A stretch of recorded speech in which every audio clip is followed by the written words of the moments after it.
V missed our flight. ಸಾರಿ ಕತೆ ಇಲ್ಲಿಂದ ಶುರು ಆಗ್ತಾ ಇಲ್ಲ. ಇಲ್ಲಿಂದ ಶುರುವಾಗಿದ್ದು.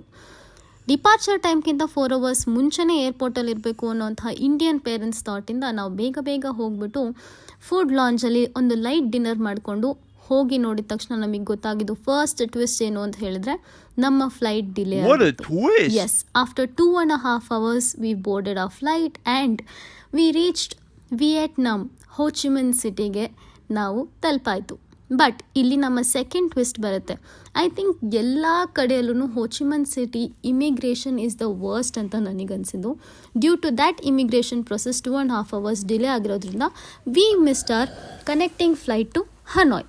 ಸೊ ಬಂದಿದ್ದ ತಕ್ಷಣವೇ we had to wait in the airport for like 7 hours because next flight ಇದ್ದಿದ್ದು ನಮಗೆ ಈವ್ನಿಂಗ್ 5 PM.